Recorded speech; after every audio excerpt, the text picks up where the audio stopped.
YouTube पर channel को subscribe कर लीजिएगा आप लोग, और बच्चों को मोबाइल पर सब्सक्राइब कर देना चैनल को, ताकि सब बच्चे सुने। आज इतने जो समझदार लोग हैं उन्होंने तो चैनल को सब्सक्राइब कर रखा है।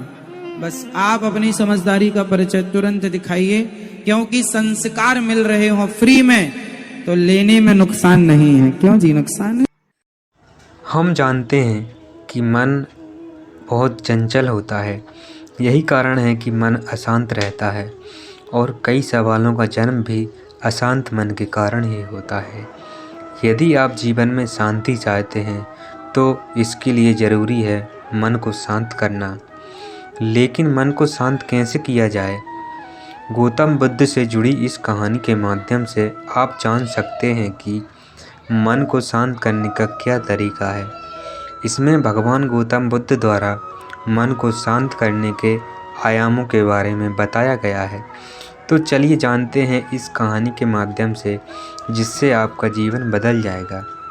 एक बार एक लड़का गौतम बुद्ध के पास जाकर कहता है, मेरे जीवन में बहुत अशांति है, कृपया करके आप मेरा मार्गदर्शन कीजिए, जिससे कि मैं इस अशांति से छुटकारा पा सकूं।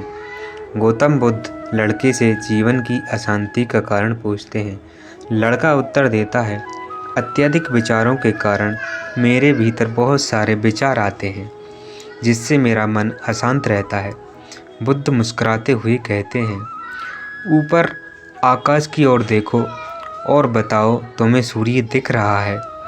लड़का ऊपर देखता है और कहता है कि धूप दिखाई दे रहा है। बुद्ध उससे पूछते हैं कि अगर तुम लगातार धूप में खड़ा रहोगे तो क्या होगा? वह कहता है कि मुझे अत्यधिक गर्मी लगेगी और शरीर में बेचैनी होगी। बुद्ध लड़के से कहते हैं कि अगर धूप में खड़े रहने से तुम्हें गर्मी लगती है तो इसमें दोष किसका है, सूर्य के ताप का या तुम्हारा? लड़का कुछ सोचने के बाद कहता है, इसका जवाब आप ही बताइए। बुद्ध कहते हैं, सूर्य का काम है ताप देना और ताप का काम है गर्मी लगना। ऐसे में तो दोष तुम्हारा ही है। तुम धूप में जाकर खड़े हुए जिससे कि तुम्हें गर्मी लगी। तुम्हें अगर शीतलता चाहिए तो तुम्हें छांव में रहना होगा।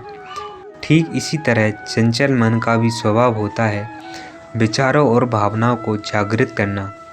विचार क्षण भर के लिए होते हैं, लेकिन विचार से पैदा हुई भावना देर तक टिकी रहती है। लेकिन ये अगर तुम्हें निर्णय लेना है कि तुम्हें विचारों और भावनाओं के साथ चलना है या अलग दिशा बनानी है।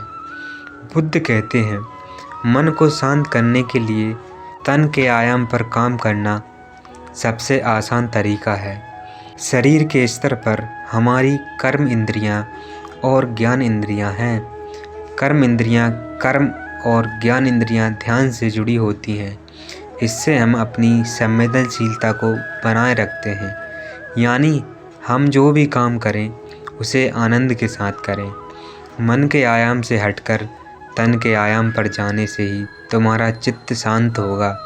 ऐसा करने से तुम मन के आयाम से हटकर शरीर के आयाम पर आ जाओगे। ठीक उसी तरह जैसे तुम धूप से हटकर छांव में आ सकते थे। मन के आयाम से हटने पर तुम्हारी जागरूकता तन पर आ जाएगी। जब तुम धन के आयाम पर काम करोगे तब तुम्हारा चित्त शांत होगा। इसलिए हर काम को तन के आयाम पर करने से मन शांत हो जाता है। लड़का बुद्ध से कहता है, अपने भीतर के शोर को कैसे सुने? बुद्ध कहते हैं, किसी शांत स्थान पर रहकर जहाँ शांति हो तब अपनी आंखें बंद करो और मन के भीतर चल रहे शोर से हटकर, भीतर के शोर से भी हटकर भीतर के शोर को सुनो। शोर निरंतर चलता रहता है, लेकिन बाहर के शोर के कारण तुम अपने मन के भीतर चल रहे शोर को नहीं सुन पाते हो। जब तुम अपने दोनों कानों को तुम अपने हाथों से बंद कर दोगे तभी मन के शोर को सुन पाओगे। इसी तरह तुम मन की अशांति से दूर हो जाओगे और तुम्हारा मन शांत हो जाएगा। मन को शांत करने के लिए यही सब आपको करना होगा।